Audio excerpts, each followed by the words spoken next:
며느리에게 쫓겨나 거리에서 생활한 지 어느덧 1년. 하염없이 무의미한 하루를 보내던 그 순간 최고급 세단 한 대가 제 앞을 막아섰습니다. 그리고 차에서 내린 사람은 놀랍게도 5년 전 제 손으로 장례까지 치른 죽은 아들이었습니다.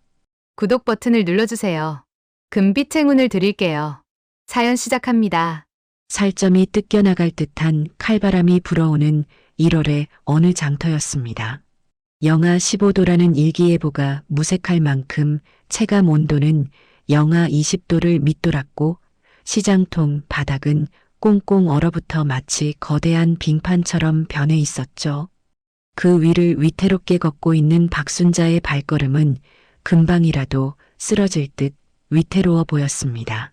순자는 떨리는 손으로 바닥에 버려진 젖은 라면 박스를 집어들었어요. 동상에 걸려 이미 검게 변해버린 엄지발가락은 걸을 때마다 마치 굵은 유리 조각을 맨살에 비비는 것처럼 끔찍한 통증을 뇌로 올려보냈지만 순자는 비명조차 지를 수 없었습니다. 소리를 지를 힘이라도 있다면 차라리 리어카를 더 세게 미는 데 써야 했기 때문입니다. 갈라진 손가락 마디 사이에서는 핏물이 배어나와 박스에 붉은 얼룩을 남겼는데 날씨가 얼마나 추운지 그 핏물마저 금세 얼어붙어 딱지가 앉을 정도였습니다. 하지만 순자는 뼈를 깎는 아픔보다 배고픔이 더 무서웠고 당장 오늘 밤을 보낼 찜질방비 12,000원을 벌지 못하는 게 더 두려웠습니다. 어제도 겨우 4,000원을 버는 바람에 지하철역 차가운 타일 바닥에서 신문지를 덮고 자야 했으니까요. 지나가던 사람들이 코를 막으며 순자를 피해갔습니다. 며칠을 씻지 못한 몸에서 나는 시큼한 땀 냄새와 퀴퀴한 노숙자 특유의 악취 때문이었는데 순자는 그 멸시 어린 시선이 이제는 익숙한 듯 고개를 더 깊이 숙일 뿐이었습니다. 목도리 대신 둘은 낡은 수건 사이로 보이는 순자의 눈동자는 초점을 잃은 채 오직 바닥에 떨어진 폐지만을 쫓고 있었죠. 같은 시각 서울 강남의 한 고급 사우나 VIP실에서는 전혀 다른 세상의 풍경이 펼쳐지고 있었습니다. 후끈한 열기가 가득한 편백나무 불가마 안에서 며느리 최미영은 땀을 뻘뻘 흘리며 살얼음이 동동 뜬 차가운 식혜를 마시고 있었어요.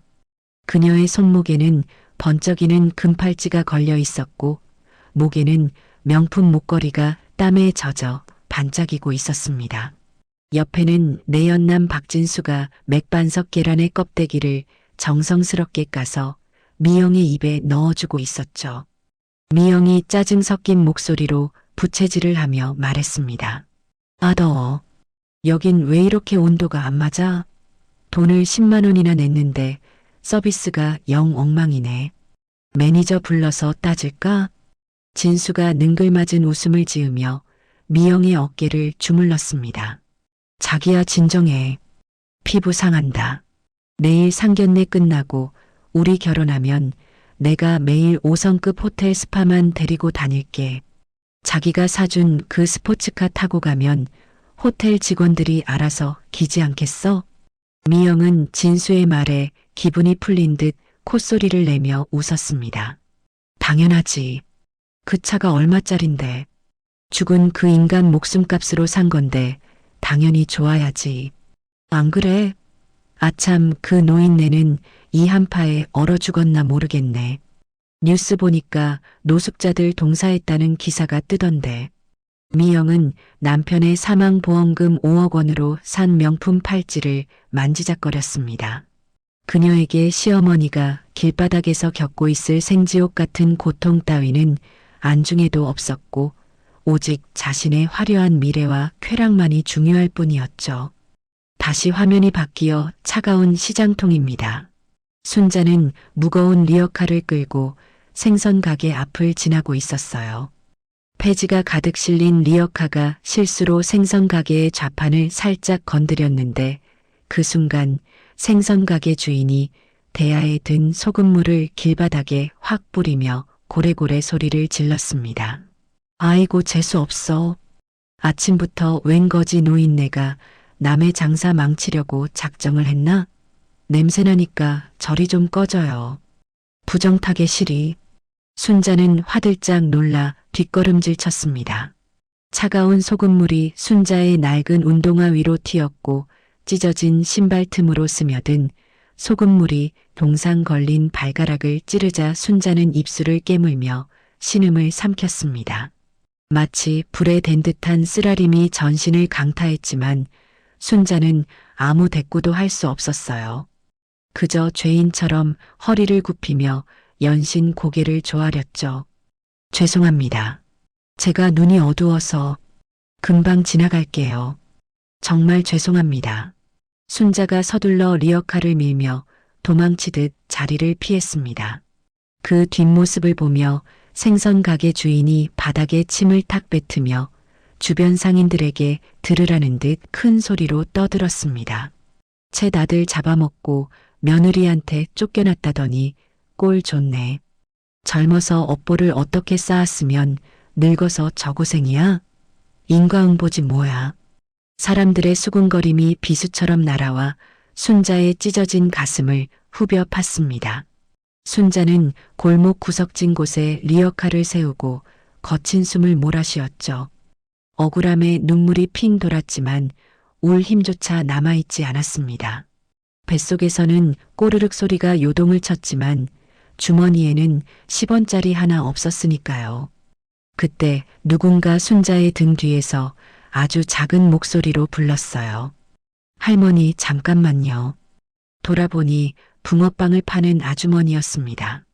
그녀는 주위를 살피더니 김이 모락모락 나는 붕어빵 봉지를 순자의 패딩 주머니에 억지로 찔러 넣어 주었어요. 이거 드시면서 하세요. 팔다 남은 거라 모양은 좀 그래도 따뜻할 거예요. 저 생선 가게 아저씨 말 너무 마음에 담지 마시고요. 날도 추운데 어쩌려고 이러고 다니셔. 순자는 붕어빵의 온기가 주머니를 통해 전해지자 꾹 참았던 눈물을 왈칵 쏟고 말았습니다. 세상 모두가 자신을 버린 것 같았는데 1,000원어치도 안 되는 붕어빵 하나가 꽁꽁 얼어붙은 심장을 녹이는 것 같았기 때문이죠. 순자는 떨리는 손으로 붕어빵을 집어들었습니다. 한 입 베어 물자 달콤한 파탕금이 입안 가득 퍼졌지만 목이 메어 잘 넘어가지 않았습니다. 순자는 감사하다는 말을 몇 번이고 되뇌며 다시 리어카 손잡이를 잡았습니다. 그런데 순자가 품속을 잡고 확인하는 이상한 버릇이 있었어요. 패딩 안주머니 깊숙한 곳에 꼬질꼬질하게 때가 탄 붉은색 뭉치 하나가 들어있었기 때문입니다. 그것은 다름 아닌 5년 전 죽은 아들 민수가 첫 월급을 타서 사주었던 붉은색 내복이었습니다. 지금은 너무 낡아서 구멍이 나고 색도 바랬지만 순자에게는 5억 원보다 귀한 보물이었죠. 순자는 잠시 리어카에 기대어 눈을 감고 과거를 회상했습니다. 며느리에게 쫓겨나던 그날 밤의 기억이 어제 일처럼 생생하게 떠올랐거든요. 비가 하늘에 구멍이 뚫린 듯 억수같이 쏟아지던 밤이었습니다. 미영은 순자의 옷가지가 든 짐가방을 현관 밖으로 내던지며 악을 썼어요. 당장 나가요. 남편 잡아먹은 주제에 어디서 밥을 달래? 이 집 내 명의로 된 거 몰라요? 당신 아들이 남긴 빚 갚느라 내가 등골이 빠지는 거 안 보여요? 순자는 빗물에 젖은 채 미영의 바지가랑이를 붙잡고 매달렸습니다. 다른 건 다 필요 없으니 제발 아들 민수가 남긴 옷 한 벌만 달라고 애원했죠. 미영아, 내가 다 잘못했다. 제발 민수 냄새라도 맡게 저 내복 하나만 주렴. 내가 여기서 죽은 듯이 지낼게. 응? 하지만 미영은 차가운 눈빛으로 서랍에서 가위를 가져오더니 순자가 들고 있던 그 붉은 내복을 난도질하려 했습니다. 이거요? 궁상맞게 죽은 사람 물건을 왜 가져가요? 재수없게 시리. 갖다 버려요. 꼴도 보기 싫으니까. 순자는 마치 미친 사람처럼 며느리의 손을 깨물고 내복을 빼서 품에 안았습니다. 그리고 비를 맞으며 맨발로 쫓겨났죠. 현관문이 닫히기 직전 미영은 그런 순자의 뒤통수에 대고 굵은 소금을 뿌렸습니다. 다시는 찾아오지 마요. 경찰에 신고해 버릴 거니까. 다시 현재로 돌아와 순자는 품속의 내복을 꽉 쥐었습니다. 그 내복 안쪽 깊은 곳에 며느리가 그토록 찾았던 진짜 인감도장이 실로 단단하게 꿰매져 있다는 사실은 꿈에도 모른 채 말이에요. 순자는 세상 사람들은 이 내복을 쓰레기라 욕해도 자신에게는 아들의 체온이 남은 유일한 유품이라 생각했습니다. 이 내복만 있으면 언젠가 저승에서 아들을 만나도 덜 미안할 것 같았으니까요. 그때였습니다. 순자가 리어카를 끌고 횡단보도를 건너려는데 갑자기 거대한 검은 물체가 시야를 가렸습니다. 시장통의 좁은 골목과는 전혀 어울리지 않는 번쩍이는 최고급 세단 한 대가 순자의 낡은 리어카 앞을 가로막은 겁니다.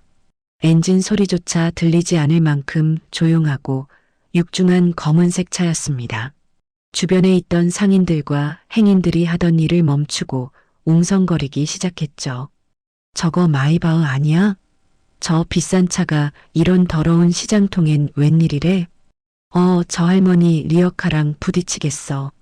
저거 흠집이라도 나면 집 한 채 값인데. 순자는 너무 놀라 그 자리에 얼어붙고 말았습니다.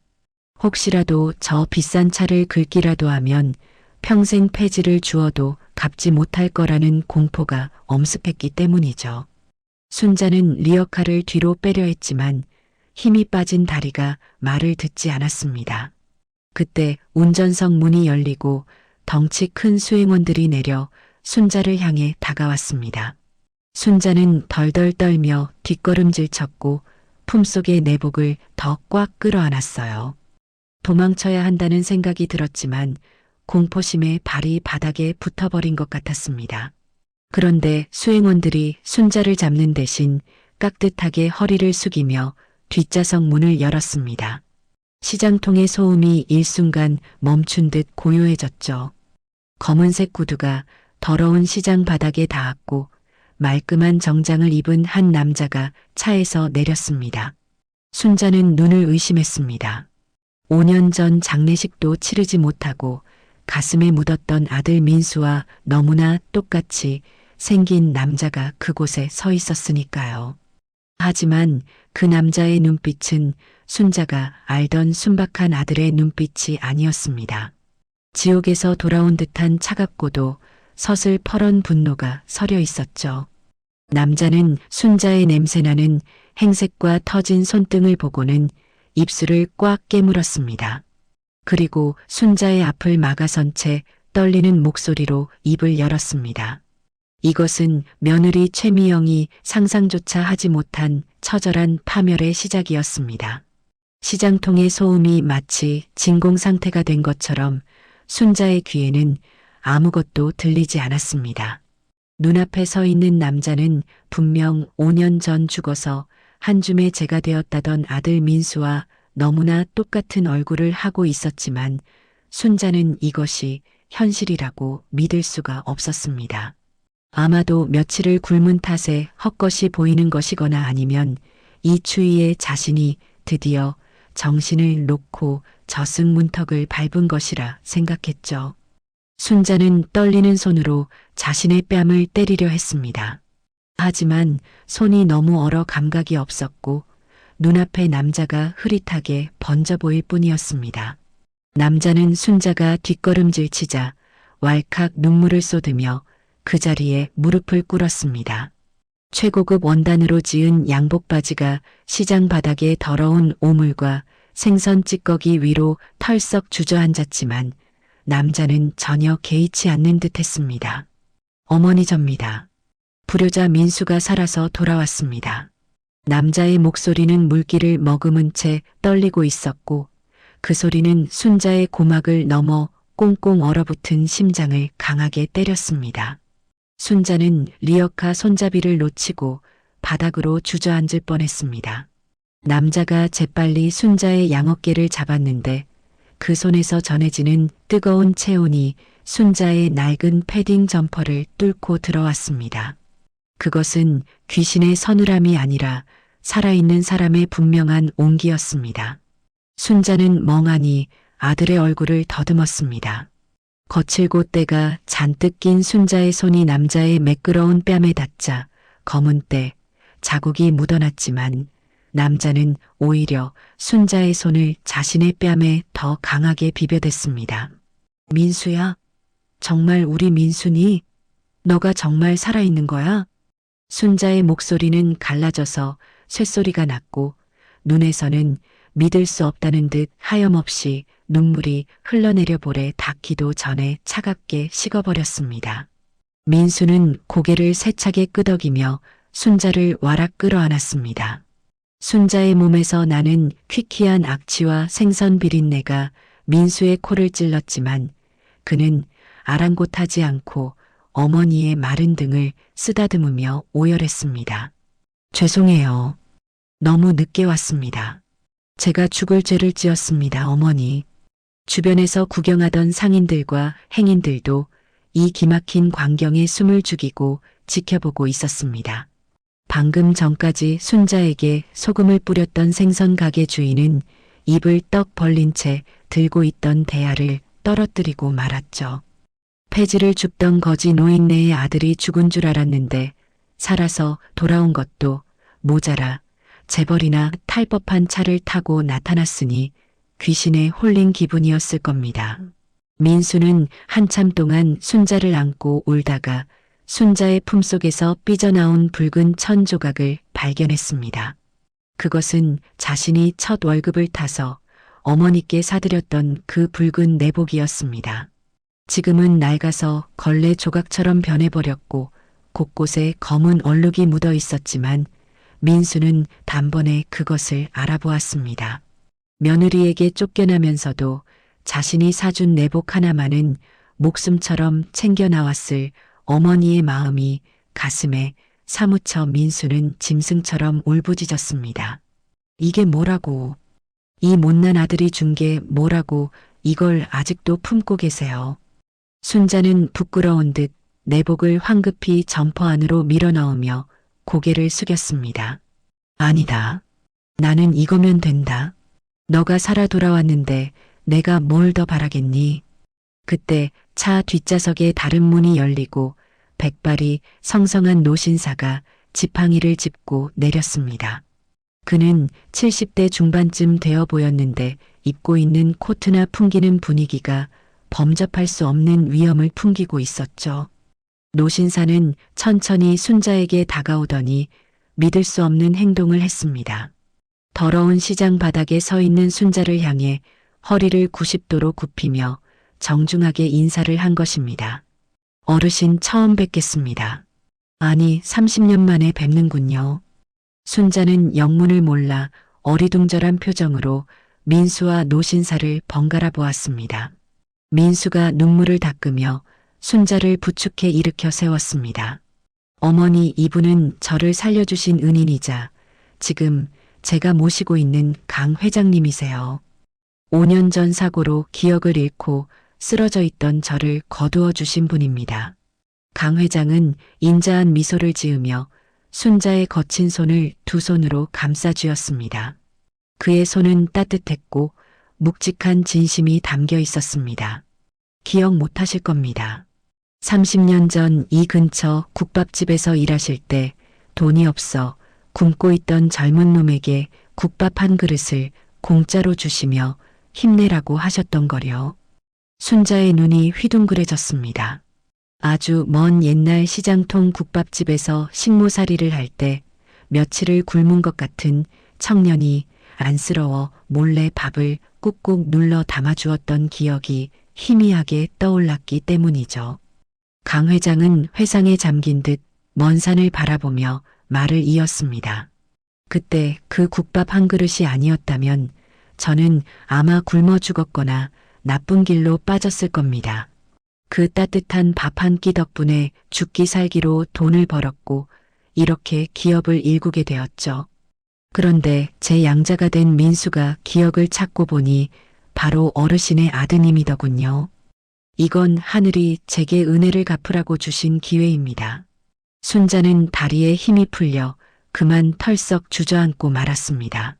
자신이 무심코 베풀었던 작은 친절이 30년이라는 세월을 돌고 돌아 죽은 줄 알았던 아들의 목숨을 살려냈다는 사실에 가슴이 벅차올랐기 때문입니다. 하늘은 무심하지 않았고 착하게 살면 복이 온다는 옛말은 틀린 것이 하나도 없었습니다. 강 회장은 손짓을 하여 수행원들을 불렀습니다. 어서 어르신을 모셔라. 이 더러운 리어카는 당장 치워버리고. 수행원들이 달려와 순자의 리어카를 끌어내려 하자 순자가 기겁을 하며 막아섰습니다. 아니에요. 이건 가져가야 해요.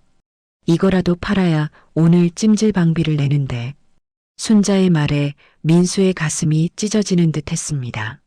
5천억 자산가의 양자가 된 자신을 앞에 두고도 당장 몇천 원을 걱정해야 하는 어머니의 비참한 현실이 뼈아프게 다가왔으니까요. 민수는 순자의 손을 꼭 잡으며 단호하게 말했습니다. 어머니, 이제 돈 걱정은 안 하셔도 돼요. 제가 있잖아요. 저 리어카보다 수천 배는 더 좋은 차가 어머니를 기다리고 있습니다. 제발 가시죠. 순자는 그제야 안심이 된 듯 고개를 끄덕였고 민수의 부축을 받으며 마이바흐 뒷좌석에 올랐습니다. 차 안은 마치 봄날처럼 따뜻했고 푹신한 가죽 시트는 순자의 꽁꽁언 엉덩이를 부드럽게 감싸 안았습니다. 순자는 평생 이런 호강은 처음이라 신발을 벗어야 하나 고민하며 쭈뼛거렸지만 민수는 괜찮다며 순자의 낡은 운동화 끈을 다시 묶어주었습니다. 차가 부드럽게 출발하자 차창 밖으로 멍하니 서 있는 생선가게 주인과 상인들의 모습이 스쳐 지나갔습니다. 순자는 마치 꿈을 꾸는 것 같아 자신의 허벅지를 꼬집어 보았는데 아픔이 느껴지는 걸 보니 꿈은 아니었습니다. 차 안의 공기는 안락했지만 민수의 표정은 점점 어두워지고 있었어요. 민수는 조수석에 앉아 백미러로 어머니의 모습을 살피고 있었는데 순자의 손등에 난 흉터와 쥐어뜯긴 머리카락 자국이 눈에 들어왔기 때문입니다. 민수가 떨리는 목소리로 물었습니다. 어머니 손등에 그 상처는 왜 그런 거예요? 그리고 머리는 왜? 순자는 황급히 손을 감추며 말끝을 흐렸습니다. 아니다. 그냥 일하다가 긁힌 거야. 별거 아니야. 하지만 민수는 알고 있었습니다. 흥신소를 통해 이미 모든 사실을 파악하고 있었지만 어머니의 입으로 직접 듣는 것은 또 다른 고통이었죠. 민수는 주먹을 꽉 쥐어 손톱이 살을 파고들 정도였습니다. 그때 강 회장이 무거운 목소리로 입을 열었습니다. 민수야, 내가 널 왜 내 아들로 받아들였는지 아느냐? 너는 정직하고 성실한 놈이다. 하지만 착하기만 해서는 저 악한 세상에서 살아남을 수가 없어. 너 어머니를 저 꼴로 만든 짐승들을 용서할 셈이냐? 민수는 고개를 저으며 차갑게 식은 눈빛으로 창밖을 응시했습니다. 창문에 비친 민수의 얼굴은 더 이상 예전의 순박한 청년이 아니었고 복수심에 불타는 야수의 얼굴을 하고 있었습니다. 아니요, 회장님. 용서는 사람이 하는 것이지 짐승에게 하는 게 아닙니다. 민수는 품 안에서 서류 봉투 하나를 꺼내 들었습니다. 그 안에는 며느리 최미영이 남편의 사망보험금으로 내연남에게 사준 스포츠카의 영수증과 순자를 내쫓고 차지한 아파트의 등기부 등본 사본이 들어 있었습니다. 민수가 나직하지만 뼈가 시리도록 차가운 목소리로 덧붙였습니다. 어머니가 흘린 눈물 한 방울마다 피눈물로 갚아주겠습니다. 그 여자가 가장 행복하다고 느끼는 순간의 모든 것을 뺏어서 지옥 밑바닥으로 처박아 버릴 겁니다. 순자는 아들의 살기 어린 목소리에 놀라 민수의 어깨를 잡으려 했지만 민수의 결심은 확고해 보였습니다. 차가 시장통을 빠져나와 강남의 화려한 대로변으로 진입하자 민수는 어딘가로 전화를 걸었습니다. 수화기 너머로 들려오는 목소리는 내일 상견례를 앞두고 한껏 들떠있는 내연남 박진수의 목소리였죠. 네 회장님, 지시하신 대로 내일 상견례 준비 완벽하게 끝냈습니다. 그 여자도 아주 좋아 죽으려고 하던데요. 민수는 입꼬리를 비틀어 올리며 짧게 대답했습니다. 수고했어요. 내일 상견례장에서 봅시다. 아주 재미있는 쇼가 될 테니까. 전화를 끄는 민수의 시선이 차창 밖 화려한 백화점 건물을 향했습니다. 그곳에는 며느리 최미영이 순자의 피 같은 돈으로 쇼핑을 즐기며 히히덕거리고 있을 터였습니다. 민수의 눈빛이 번뜩였고 이제 멈출 수 없는 복수의 수레바퀴가 굉음을 내며 굴러가기 시작했습니다. 어머니의 낡은 내복과 며느리의 명품 드레스가 내일 어떤 운명을 맞이하게 될지 아무도 모른 채 밤은 깊어가고 있었습니다. 서울 시내 야경이 한눈에 내려다 보이는 5성급 호텔의 스위트룸이었습니다. 바닥에는 최고급 대리석이 깔려 있었고 천장의 샹들리에는 마치 보석을 흩뿌려 놓은 듯 영롱한 빛을 뿜어내고 있었지만 박순자는 감히 소파에 앉지도 못한 채 엉거주춤 서 있었습니다. 자신의 냄새나는 손바지가 혹여나 저 하얀 가죽 소파를 더럽힐까봐 겁이 났기 때문이죠. 민수가 그런 어머니의 어깨를 감싸며 부드럽게 앉혔습니다. 어머니, 제발 편하게 계세요. 여기 있는 모든 가구를 다 버려도 어머니 옷자락 하나보다 못해요. 제발이요. 순자는 그제야 조심스럽게 엉덩이를 붙였는데 구름 위에 앉은 듯 푹신한 감촉이 낯설어 자꾸만 몸을 움츠렸습니다. 민수는 룸서비스로 시킨 따뜻한 전복죽을 순자의 앞에 놓아드렸습니다. 순자가 떨리는 손으로 죽을 한 숟가락 떠서 입에 넣자 고소한 참기름 향과 부드러운 전복의 식감이 얼어붙은 혀를 감쌌고 순자는 목구멍이 뜨거워지는 것을 느꼈습니다. 며칠 동안 곰팡이 핀 빵 조각으로 연명하던 위장이 놀라 꼬르륵 소리를 냈지만 민수는 애써 못 들은 척하며 물수건으로 어머니의 튼 손을 닦아주었습니다. 죽을 반쯤 비웠을 때 순자가 조심스럽게 입을 열었습니다. 민수야, 도대체 어떻게 된 거냐? 며느리는 분명히 너가 죽었다고 했어. 경찰서에서 시신 확인까지 했다고 했는데 이게 다 무슨 일이니? 민수의 표정이 순식간에 딱딱하게 굳어졌습니다. 그는 잠시 망설이다가 테이블 위에 놓인 태블릿 PC를 켰습니다. 화면에는 민수가 5년 동안 조사하고 수집한 증거들이 빼곡하게 정리되어 있었는데 그 중에는 며느리 최미영의 추악한 민낯이 고스란히 담겨 있었습니다. 민수가 치를 떨며 말했습니다. 어머니, 5년 전 제가 사고를 당했을 때 기억나세요?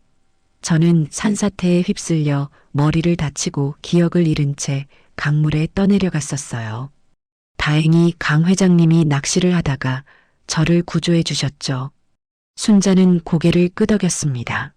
당시 경찰은 민수가 실종된 강가 하류에서 심하게 훼손된 시신 한 구를 발견했다고 했습니다. 그런데 그때 발견된 시신은 제가 아니었어요. 강가에서 노숙하던 어떤 분이 제가 잠시 풀어두었던 손목시계를 훔쳐 차고 있다가 변을 당하신 거였죠. 순자가 입을 틀어막았습니다. 그럼 미영이가 확인했다던 그 시신이? 네, 맞아요. 며느리는 그 시신이 제가 아니란 걸 알고 있었어요. 시신의 키나 체격이 저와 완전히 달랐으니까요. 하지만 그 여자는 제 손목시계만 보고 우겼던 겁니다. 이게 내 남편 맞다고요. 민수의 손가락이 태블릿 화면을 넘기자 끔찍한 진실이 드러났습니다.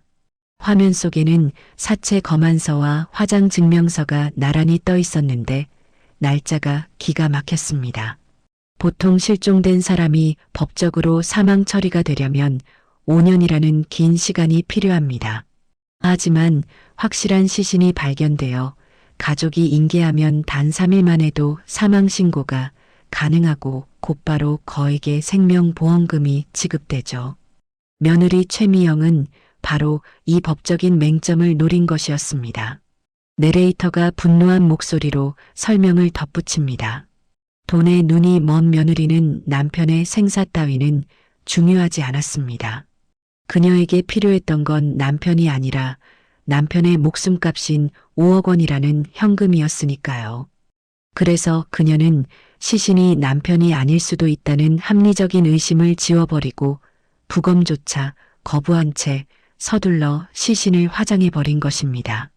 한 줌의 재로 변해버리면 다시는 유전자를 확인할 수 없다는 사실을 악랄하게 이용한 것이죠. 순자는 가슴을 치며 통곡했습니다. 아이고, 이 천벌 받을 년. 어떻게 사람이 그럴 수가 있어. 나는 그것도 모르고 너 제사상 앞에서 얼마나 울었는데. 민수는 어머니를 진정시키며 결정적인 증거를 보여주었습니다. 그것은 5년 전 민수가 실종된 바로 그날 밤 미영의 거실을 찍은 영상이었습니다. 어머니, 이거 보세요. 저희 집에서 키우던 강아지 초코 기억나시죠? 며느리가 어머니보다 더 끔찍하게 아꼈던 그게요. 순자는 고개를 끄덕였습니다.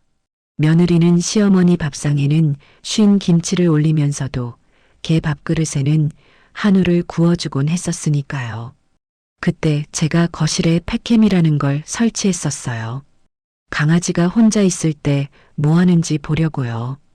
이 카메라는 움직임이 감지되면 자동으로 영상을 찍어서 인터넷 저장소인 클라우드에 보관하는 기능이 있어요. 미영이는 기계치라 이런 게 있는 줄도 몰랐고요. 민수가 재생 버튼을 누르자 화면 속에서 며느리 미영의 모습이 나타났습니다. 그녀는 소파에 다리를 꼬고 앉아 누군가와 통화를 하고 있었는데 표정에는 슬픔이라고는 눈을 씻고 찾아봐도 없었습니다.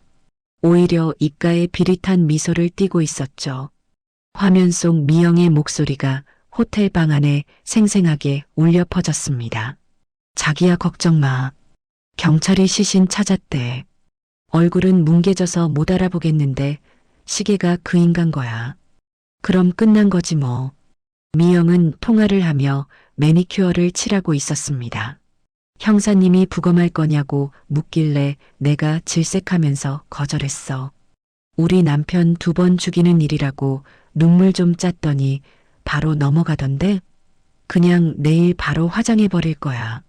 재로 만들면 누가 알아볼 거야? 보험금 나오면 자기 차부터 바꾸러 가자. 알았지? 순자는 충격에 몸을 떨었습니다. 며느리는 남편의 죽음을 슬퍼한 게 아니라 로또 당첨을 기다리는 사람처럼 들떠 있었던 겁니다. 민수는 붉게 충혈된 눈으로 어머니를 바라보았습니다. 들으셨죠? 이 여자는 살인자나 다름없어요. 제가 살아 돌아오지 않았다면 이 영상은 영원히 묻혔을 겁니다. 하지만 이제는 달라요. 이 영상이 그 여자의 목을 조르는 올가미가 될 겁니다.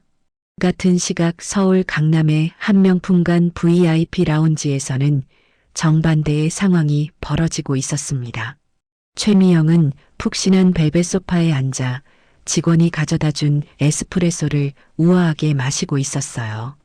그녀의 발 아래에는 방금 구매한 명품 구두 박스가 5개나 쌓여 있었지만 미영의 표정은 심드렁했습니다.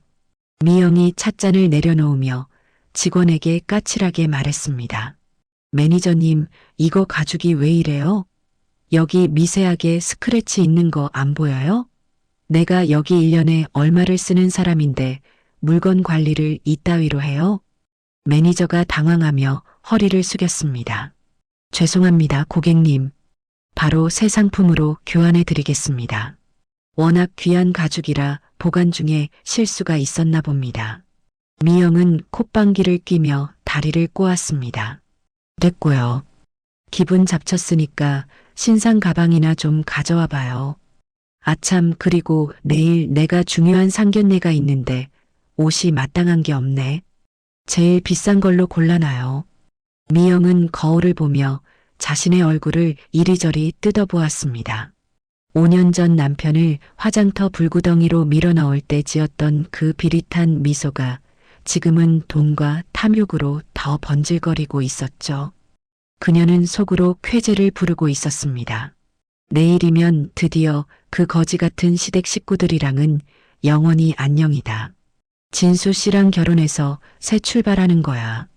그 노인네가 아직 살아있는 게 좀 찝찝하지만 설마 이 엄동설 안에 살아있겠어? 죽었으면 시청에서 알아서 치웠겠지. 미영에게 시어머니 순자는 길가에 굴러다니는 돌멩이보다 못한 존재였습니다. 자신의 행복을 위해 언제든 걷어차 버릴 수 있는 귀찮은 장애물일 뿐이었죠. 다시 호텔방으로 화면이 넘어옵니다. 민수는 태블릿을 끄고 창밖을 바라보았습니다. 저 멀리 며느리가 쇼핑을 즐기고 있을 백화점 건물이 불을 밝히고 있었는데 민수의 눈빛은 그 불빛보다 더 뜨겁게 타오르고 있었습니다. 민수가 순자의 손을 잡으며 나직하게 말했습니다.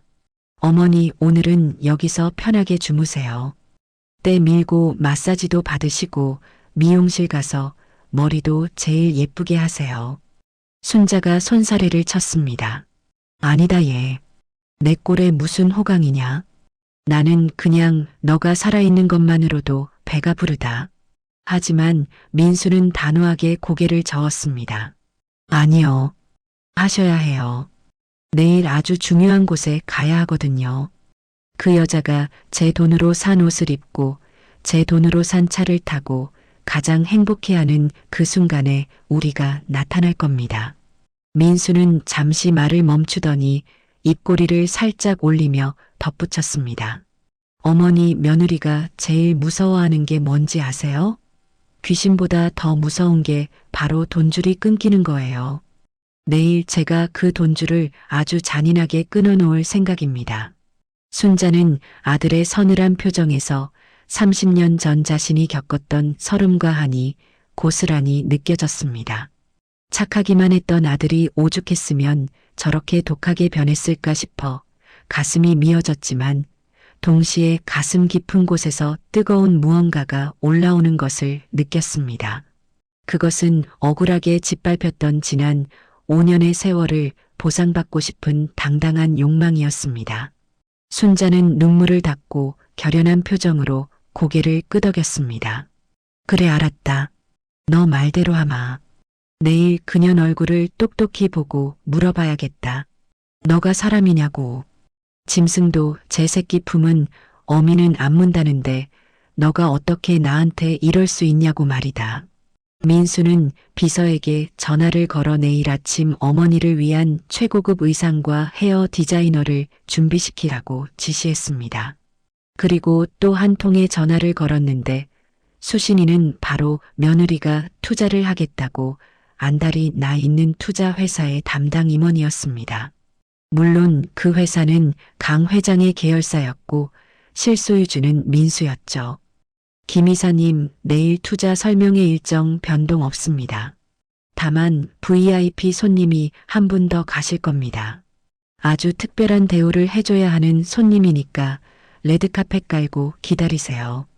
아, 그리고 내일 설명회 장소에 경찰들도 좀 대기시켜 주시고요. 사기꾼을 한 명 잡아야 할 것 같아서요. 민수는 전화를 끊고 순자를 바라보며 따뜻하게 미소 지었습니다. 하지만 그 미소 뒤에는 날카로운 칼날이 숨겨져 있었죠. 호텔방의 안락함과 대비되는 며느리의 파멸이 시시각각 다가오고 있었습니다. 창밖에는 다시 눈발이 날리기 시작했습니다. 어제까지만 해도 순자에게는 죽음의 눈보라였지만 오늘 밤 내리는 눈은 며느리의 죄를 낱낱이 밝혀줄 서막처럼 느껴졌습니다. 순자는 품속의 낡은 내복을 꺼내 호텔 베개 밑에 소중히 갈무리했습니다. 이 내복이 내일 어떤 기적을 만들어낼지 기대하며 순자는 5년 만에 처음으로 다리를 뻗고 잠이 들었습니다. 호텔 스위트룸의 정막을 깨고 서류 봉투가 테이블 위에 툭 하고 놓였습니다. 민수가 내민 것은 다름 아닌 등기부 등본이었는데 그 서류의 맨 마지막 장에는 낯익은 주소가 적혀 있었습니다. 바로 순자가 30년을 넘게 살았고 며느리 미영에게 쫓겨나기 전까지 닦고 또 닦았던 그 아파트의 주소였죠. 순자는 떨리는 손으로 안경을 고쳐 쓰고 서류를 들여다보았습니다. 이게 우리 집 등기부 아니냐? 그런데 소유주 이름이. 순자의 눈이 휘둥그레졌습니다. 분명 며느리 최미영의 이름으로 되어 있어야 할 소유주란에 낯선 법인 이름이 적혀 있었기 때문입니다. JM 홀딩스라는 회사였는데 그 대표자 이름이 바로 강민호 즉 개명한 아들 민수의 이름이었습니다. 민수가 씁쓸한 미소를 지으며 순자의 손을 잡았습니다. 맞아요, 어머니. 그 집 이제 제 겁니다. 정확히 말하면 어머니 집이죠. 순자는 도무지 상황이 이해가 가지 않아 멍한 표정을 지었습니다. 아니, 며느리가 그 집을 내놓았다는 말이냐? 그 독한 년이 그 집을 팔 리가 없네. 민수는 태블릿 PC를 켜서 또 다른 자료를 보여주었습니다. 그것은 미영의 통장 거래 내역과 도박 사이트 접속 기록이었습니다. 어머니, 며느리가 제 사망 보험금 5억 원을 받자마자 뭘 제일 먼저 했는지 아세요? 빚을 갚은 게 아니에요. 강원도에 있는 카지노로 달려갔죠. 민수의 설명은 충격적이었습니다. 돈에 눈이 먼 미영은 보험금을 받자마자 일확천금을 노리고 도박판에 뛰어들었고 불과 석 달 만에 3억 원을 날렸다는 겁니다. 도박 빚에 쫓기던 미영은 결국 살고 있던 아파트까지 급매물로 내놓게 되었는데 시세보다 훨씬 싼 값에 내놓은 그 집을 민수가 변호사를 통해 차명으로 사들인 것이었죠. 미영이는 지금도 그 집이 팔린 줄 몰라요. 제가 변호사를 시켜서 세일 앤 리스백이라는 조건을 걸었거든요. 집을 팔되 월세를 내고 계속 사는 조건으로요. 그래서 그 여자는 여전히 자기가 집주인인 줄 알고 떵떵거리고 사는 겁니다. 내레이터가 혀를 차며 상황을 정리합니다. 참으로 기가 막힌 노릇입니다. 며느리는 시어머니를 내쫓고 차지한 집에서 남편이 낸 돈으로 월세를 내며 살고 있었던 겁니다. 제 꾀에 제가 넘어간다는 말이 딱 이럴 때 쓰는 말 아니겠습니까? 명품을 두르고 사모님 소리를 듣고 있지만 실상은 전 남편 소유의 집에서 얹혀 사는 세입자 신세였던 것이죠. 화면이 바뀌어 바로 그 문제의 아파트 거실입니다. 5년 전 순자가 살 때는 먼지 한 톨 없이 반짝이던 마룻바닥이었지만 지금은 엉망진창이었습니다. 여기저기 굴러다니는 술병과 먹다 남은 배달 음식 용기들이 악취를 풍기고 있었고 바닥에는 담뱃재가 하얗게 떨어져 있었죠. 순자가 무릎이 닳도록 닦았던 그 마룻바닥을 미영은 재떨이 취급하고 있었습니다. 미영은 소파에 비스듬히 누워 내연남 진수와 샴페인을 마시고 있었어요. 자기야, 이 집 인테리어 싹 다시 할까? 시어머니 냄새가 아직도 나는 것 같아. 벽지도 촌스럽고 바닥도 마음에 안 들어. 미영이 샴페인 잔을 흔들며 불평하자 진수가 짐진 맞장구를 쳤습니다. 그래, 자기 마음대로 해. 자기가 주인인데 뭔들 못하겠어? 내일 투자 설명회 가서 회장님한테 잘 보이면 돈방석에 앉는 건데 인테리어가 문제야? 아예 강남 한복판 펜트하우스로 이사 가자. 진수의 달콤한 말에 미영은 기분이 좋아진 듯 콧노래를 불렀습니다. 맞아. 그 강 회장님이라는 분 사진 보니까 되게 젊고 잘생겼더라. 내가 내일 가서 확실하게 눈도장 찍고 올게. 우리 투자금 2배로 불려달라고. 미영은 자신이 만나러 가는 회장이 죽은 줄 알았던 남편이라는 사실은 꿈에도 모른 채 김칫국을 사발로 들이켜고 있었습니다.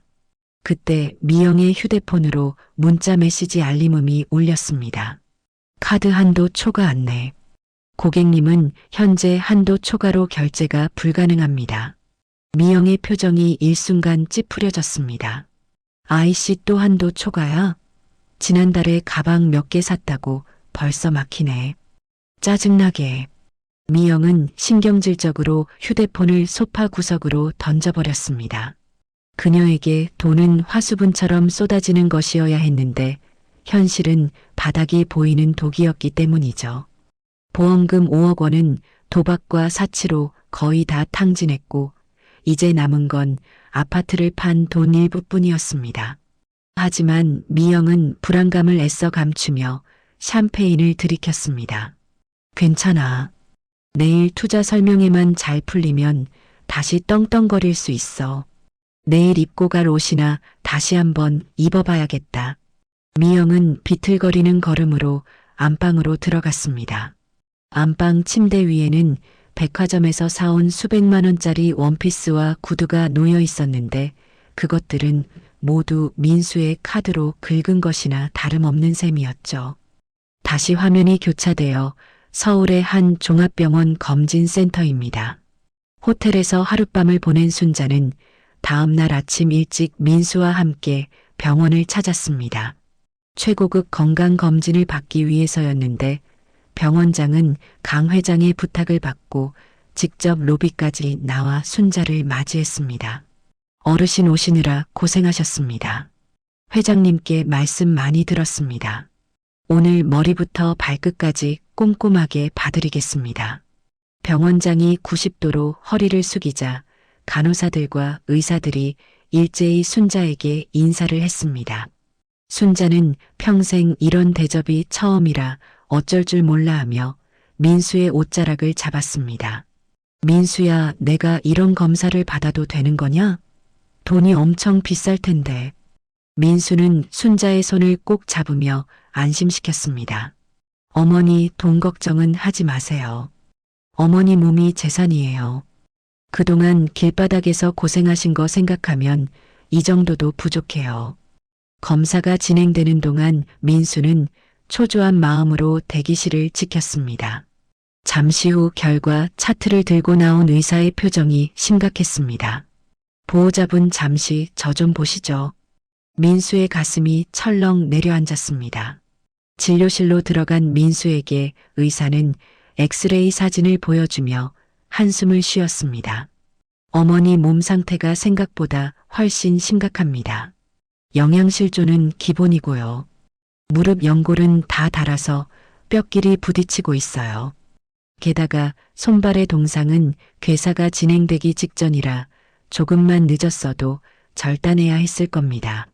민수는 입술을 깨물어 피가 날 지경이었습니다. 자신이 기억을 잃고 잘 먹고 잘 사는 동안 어머니는 살을 깎는 추위와 배고픔 속에서 몸이 무너져 내리고 있었던 겁니다. 의사가 덧붙였습니다. 그리고 위장에서 흙이랑 종이 찌꺼기가 발견됐어요. 아마 너무 배가 고파서 주워 드신 음식에 묻어 있었던 것 같습니다. 이게 사람의 위장이라고 믿기 힘들 정도예요. 민수는 책상을 내리치며 오열하고 말았습니다. 어머니, 제 불쌍한 어머니. 진료실 밖에서 간호사가 가져다 준 영양죽을 먹고 있던 순자는 아들의 울음소리를 듣고 숟가락을 멈췄습니다. 자신의 몸이 망가진 것보다 아들의 마음이 다칠까봐 그게 더 걱정인 어머니였습니다. 같은 시각 며느리 미영의 아파트입니다. 미영은 화려한 원피스를 차려입고 전신 거울 앞에 섰습니다. 거울 속에 비친 자신의 모습이 꽤나 만족스러운 듯 이리저리 포즈를 취해보았죠. 하지만 그녀는 알지 못했습니다. 그녀가 입고 있는 옷이 화려할수록 그녀의 내면이 얼마나 썩어 문드러졌는지를 말입니다. 내레이터가 차분하지만 묵직한 목소리로 논평합니다. 사람 욕심이라는 게 참 무섭습니다. 힘이 빠진 독에 물 붓기라더니 며느리는 남편 목숨값으로 산 명품 가방이 자신의 가치를 올려줄 거라 착각했습니다. 하지만 명품을 두른다고 쓰레기가 보석이 되지는 않습니다. 오히려 겉이 화려할수록 속에서 나는 악취는 더 진동을 하는 법이죠. 순자가 입고 있던 낡은 내복은 비록 냄새나고 구멍났지만 그 안에는 자식을 향한 숭고한 사랑이 담겨 있었습니다. 반면 미영이 걸친 비단옷은 탐욕과 거짓으로 짜인 수위나 다름없었죠. 미영이 핸드백을 챙겨 들고 현관을 나서려는데 문득 신발장 위에 놓인 가족 사진이 눈에 들어왔습니다. 5년 전 민수가 살아있을 때 찍었던 사진이었는데 미영은 그 사진을 쓰레기통에 처박아 버렸습니다. 재수없게 자꾸 눈에 띄고 난리야. 오늘 회장님 만나러 가는데 부정타게. 미영은 사진 액자가 깨지는 소리를 뒤로하고 콧노래를 부르며 집을 나섰습니다. 엘리베이터 거울을 보며 화장을 고치는 미영의 얼굴에는 일말의 죄책감도 없었습니다. 그 시각 병원 검진을 마친 순자는 민수가 준비해 둔 미용실 의자에 앉아 있었습니다. 청담동 최고의 헤어 디자이너가 순자의 헝클어진 머리카락을 조심스럽게 다듬고 있었죠. 거울 속에 비친 순자의 모습은 낯설었습니다. 때 국물이 흐르던 얼굴은 깨끗하게 씻겨 있었고 윤기가 흐르는 피부에서는 귀티가 났습니다. 민수가 뒤에서 순자의 어깨를 감싸며 말했습니다. 어머니 정말 고우세요. 옛날 사진에서 보던 그 모습 그대로예요. 순자는 부끄러운 듯 웃었지만 눈가에는 눈물이 고여 있었습니다. 내가 이래도 되는 건지 모르겠다. 꿈만 같아서 깨고 나면 다시 리어카 끌고 있을까봐 겁이 난다. 민수는 순자의 손에 끼워진 반지를 만지작거렸습니다. 그것은 민수가 오늘 아침 백화점 문을 열자마자 사온 다이아몬드 반지였습니다. 며느리가 꼈던 것보다 2배는 더 크고 영롱한 빛을 내는 진짜 보석이었죠. 어머니, 이건 꿈이 아니에요. 그리고 다시는 그 차가운 길바닥으로 돌아가게 하지 않을 겁니다. 이제 준비 다 되셨으면 가시죠. 그 여자가 기다리고 있을 테니까요. 순자는 결연한 표정으로 자리에서 일어났습니다. 민수가 입혀준 우아한 실크 정장은 순자의 굽은 등을 펴주었고 당당한 걸음걸이를 만들어 주었습니다. 두 사람이 탄 마이바흐 차량이 병원을 빠져나와 며느리가 있는 행사장으로 향했습니다. 차 안에는 팽팽한 긴장감이 감돌았습니다. 마치 폭풍전 야처럼 고요했지만 그 끝에는 거대한 천둥번개가 기다리고 있었죠. 미영은 행사장 입구에 도착해 발레 파킹 직원에게 차 키를 던지며 거만하게 굴었습니다. 야, 차 조심해서 다뤄. 기스 하나라도 나면 너 월급으로도 못 갚으니까. 직원이 쩔쩔매며 차를 가져가자 미영은 도도하게 레드카펫을 밟고 행사장 안으로 들어갔습니다. 그녀는 자신이 걷고 있는 이 길이 꽃길이 아니라 지옥으로 가는 불구덩이 길이라는 것을 상상도 하지 못한 채 말입니다. 그때 행사장의 거대한 문이 열리고 민수와 순자가 탄 차가 도착했다는 무전이 경호원들에게 전달되었습니다. 회장님 도착하셨습니다. 전원 대기에 VIP 모셔. 경호원들의 우렁찬 목소리와 함께 행사장의 공기가 순식간에 바뀌었습니다. 이제 곧 남의 집에서 주인 행세를 하던 여자와 진짜 주인이 마주하게 될 운명의 시간이 다가오고 있었습니다. 화려한 샹들리에 조명이 쏟아지는 강남의 한 특급 호텔 연회장이었습니다. 바닥에는 붉은색 카펫이 끝없이 깔려 있었고 테이블마다 놓인 생화 장식에서는 진한 백합 향기가 피어오르고 있었지만 그 향기조차 덮을 수 없는 것이 있었으니 바로 이곳에 모인 사람들의 탐욕스러운 향수 냄새였습니다. 미영은 마치 여왕이라도 된 듯 고개를 빳빳하게 들고 연회장 안으로 들어섰습니다. 그녀가 걸음을 옮길 때마다 백화점에서 새로 산 구두굽이 또각또각 소리를 내며 대리석 바닥을 울렸고 사람들의 시선이 그녀의 화려한 원피스로 쏠렸습니다. 미영은 그 시선을 즐기며 내연남 진수의 팔짱을 더 꽉 꼈습니다. 자기야 봤지? 사람들이 다 나만 쳐다보는 거. 내가 이 구역에서 제일 예쁜가 봐. 미영이 콧소리를 내며 속삭이자 진수가 능숙하게 받아쳤습니다. 그럼 당연하지. 오늘 여기 온 사모님들 다 합쳐도 자기가 제일 빛나? 저기 봐. 다들 자기 가방이랑 목걸이만 보고 있잖아. 하지만 진수의 말은 반은 맞고 반은 틀렸습니다. 사람들이 미영을 쳐다보는 건 그녀가 아름다워서가 아니라 그녀가 온몸에 휘두른 명품들이 너무 과해서 마치 걸어 다니는 백화점 진열대처럼 보였기 때문이죠. 게다가 미영의 뒤에서는 수군거리는 소리가 끊이지 않았습니다. 미영의 동창이자 앙숙인 혜정이 옆 사람에게 입을 가리고 속삭였습니다. 저기 쟤 좀 봐. 남편 죽은 지 5년도 안 됐는데 벌써 딴 남자 끼고 나타난 거 봐라. 보험금으로 아주 신이 났네, 신이 났어. 옆에 있던 친구가 눈을 흘기며 맞장구 쳤습니다. 그러게 말이야. 시어머니는 쫓아내고 자기는 저러고 다니니 천벌을 안 받나 몰라. 듣자 하니 저 남자도 제비라던데 쟤는 그것도 모르나 봐. 미영은 등 뒤에서 들리는 비웃음 소리는 전혀 듣지 못한 채 웨이터가 건네는 샴페인 잔을 받아들었습니다. 황금빛 기포가 올라오는 샴페인을 한 모금 마시자 알싸한 알코올 기운이 식도를 타고 넘어가며 짜릿한 쾌감을 주었습니다. 그때 진수가 잠시 화장실을 다녀오겠다며 자리를 비웠습니다. 미영은 혼자 남겨진 김의 주변을 둘러보며 먹잇감을 찾듯 다른 투자자들을 스캔하고 있었죠. 화장실로 들어간 진수는 세면대 앞에 서자마자 거울을 보며 표정을 싹 바꿨습니다.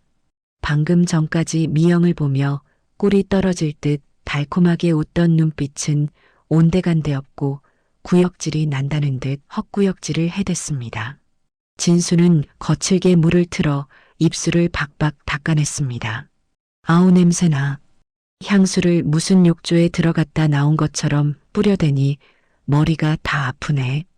진수는 품 안에서 휴대폰을 꺼내 어딘가로 전화를 걸었습니다. 수신이는 다름 아닌 강민호 회장 즉 미영의 죽은 전 남편 민수였습니다. 네 회장님 접니다. 지금 연회장에 들어왔습니다.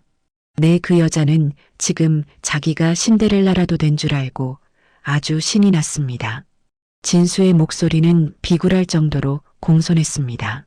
지시하신 대로 내일 상견례까지 완벽하게 꼬셔놓겠습니다. 아 그리고 입금해 주신 보너스는 잘 받았습니다.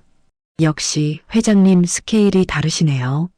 진수는 통화를 하며 거울 속의 자신을 향해 윙크를 날렸습니다. 그는 미영을 사랑하는 것이 아니라 미영을 파멸시키기 위해 민수가 심어놓은 덫이었습니다. 진수는 원래 강남 바닥에서 알아주는 사기꾼이었지만 민수에게 약점이 잡힌 뒤로는 민수의 충실한 개가 되어 연기하고 있었던 것이죠. 민수는 진수에게 거부할 수 없는 제안을 했습니다. 미영이 가진 전 재산을 털어먹게 해주면 그중 절반을 주겠다고 말입니다. 돈 냄새를 맡은 진수에게 미영은 그저 살이 통통하게 오른 먹잇감에 불과했습니다. 진수가 화장실을 나오자마자 다시 사랑에 빠진 남자의 가면을 썼습니다. 자기야 많이 기다렸지? 잠깐 안 봤는데도 보고 싶어 죽는 줄 알았네. 진수가 다가와 미영의 허리를 감싸자 미영은 짐짓 토라진 척하며 애교를 부렸습니다. 왜 이렇게 늦게 와? 나 심심해서 죽는 줄 알았잖아. 저기 저 아줌마들이 나 쳐다보는 거 봤어? 부러워서 눈이 뒤집혔더라니까.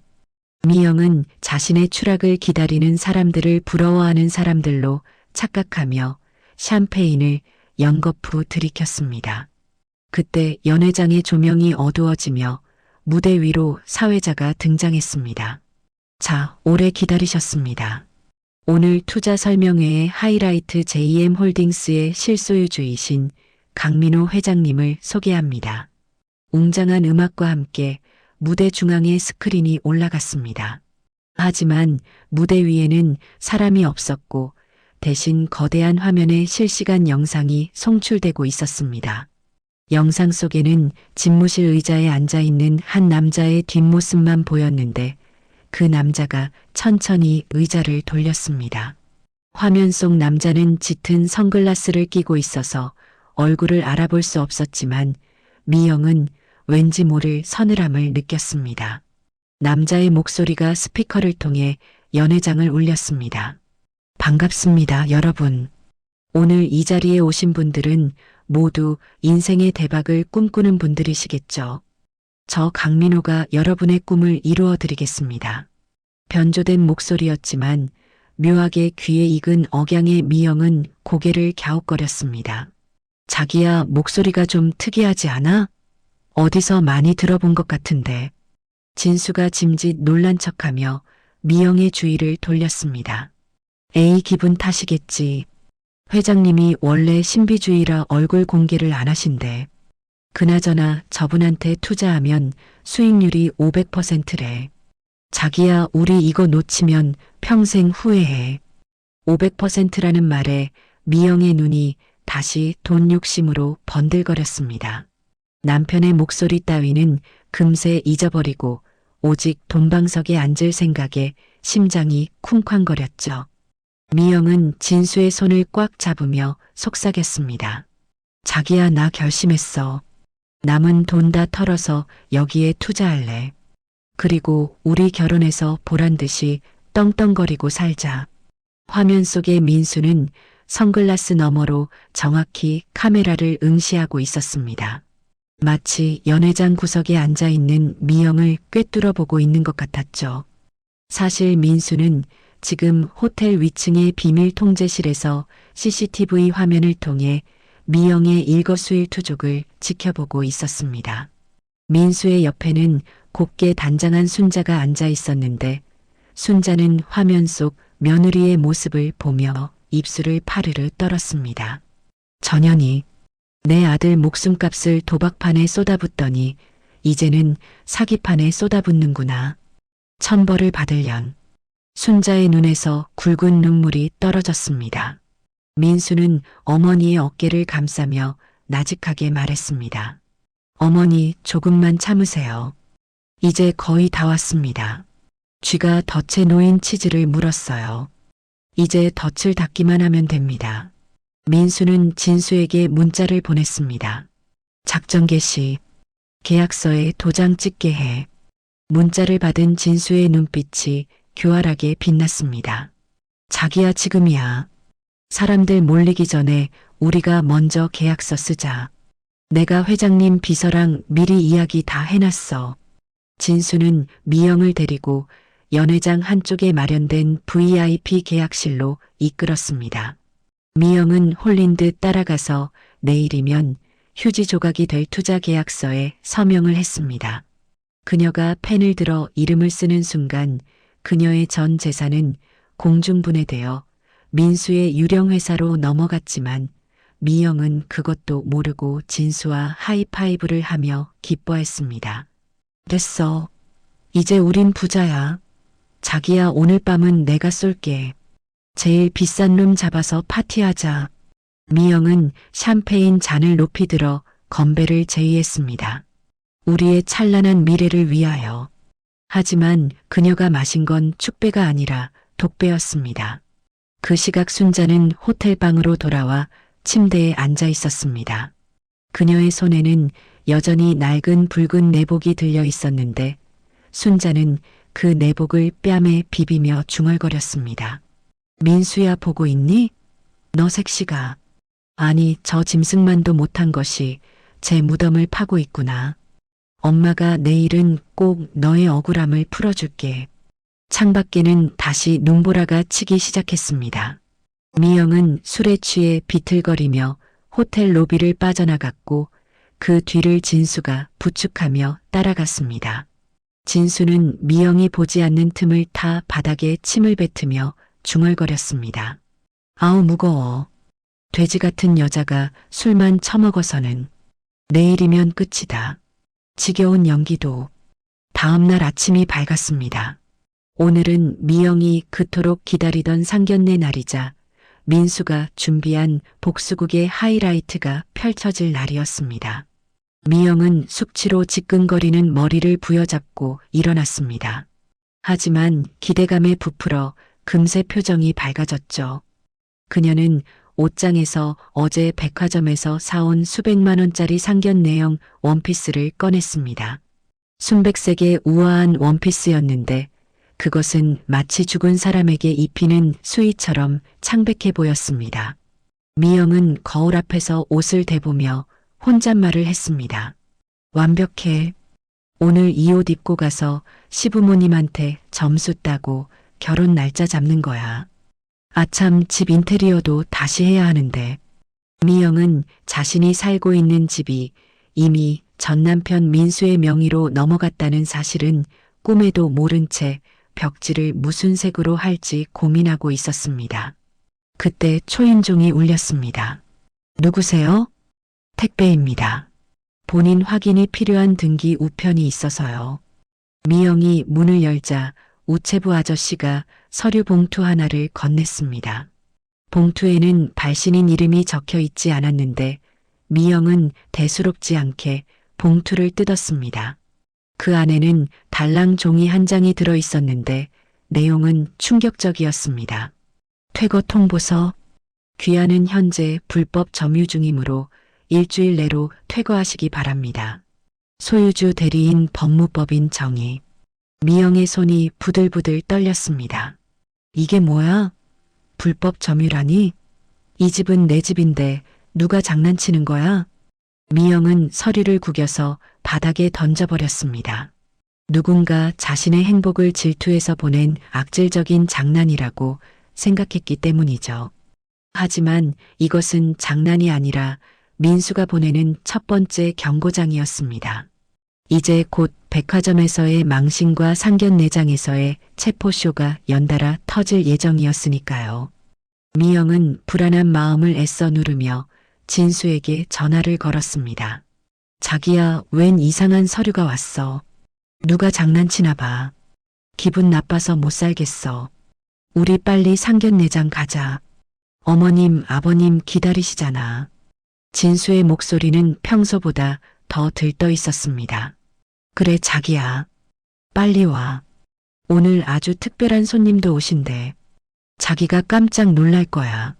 진수가 말한 특별한 손님이 5년 전 죽은 줄 알았던 남편이라는 사실을 알았다면 미영은 그 자리에서 기절했을지도 모릅니다. 하지만 탐욕에 눈이 먼 미영은 화려한 화장으로 불안한 낯빛을 감추고 집을 나섰습니다. 현관문이 닫히는 소리가 유난히 크게 울렸습니다. 마치 감옥문이 닫히는 소리처럼 둔탁하고 무거웠죠. 이제 주사위는 던져졌고 미영은 스스로 걸어서 단두대로 향하고 있었습니다.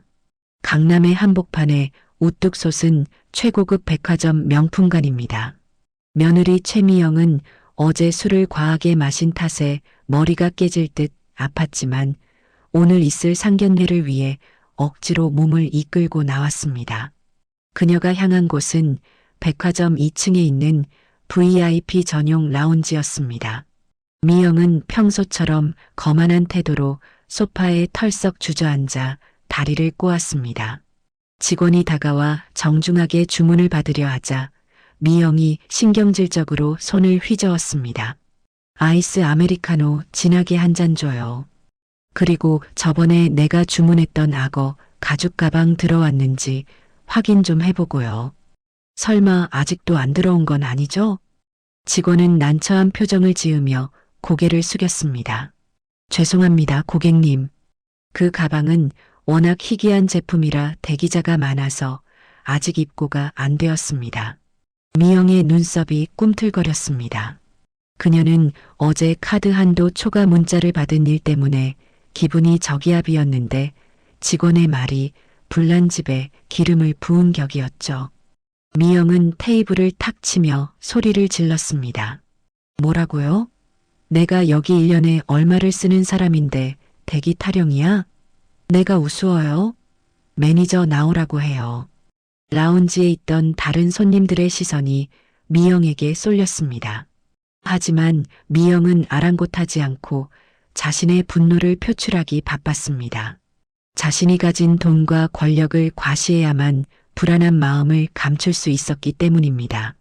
그때 라운지 입구 쪽이 소란스러워지더니 검은 정장을 입은 경호원들이 줄지어 들어왔습니다. 그리고 그 뒤로 말끔하게 차려입은 한 남자가 걸어 들어왔는데 그 남자의 등장에 라운지의 공기가 순식간에 차갑게 얼어붙었습니다. 남자는 큰 키에 딱 벌어진 어깨 그리고 날카로운 눈매를 가지고 있었는데 그가 걸을 때마다 카리스마가 뿜어져 나왔습니다. 백화점 점장과 임원들이 그 남자의 뒤를 따르며 굽신거리고 있었죠. 미영은 씩씩거리며 고개를 돌리다 그 남자와 정면으로 마주쳤습니다. 순간 미영의 심장이 덜컥 내려앉는 것 같았습니다. 그 남자의 얼굴이 5년 전 자신이 불구덩이 속으로 밀어넣었던 죽은 남편 강민호와 너무나 똑같았기 때문입니다. 미영은 자리에서 벌떡 일어나며 뒷걸음질 쳤습니다. 여보. 미영의 입에서 튀어나온 말은 비명에 가까웠습니다. 죽은 사람은 말이 없다는데 대낮에 백화점 한복판에서 죽은 남편이 살아서 걸어다니고 있으니 기절초풍할 노릇이었죠. 남자는 미영의 목소리를 들었는지 걸음을 멈추고 천천히 고개를 돌렸습니다. 그의 시선이 미영에게 닿자 미영은 온몸에 소름이 돋았습니다.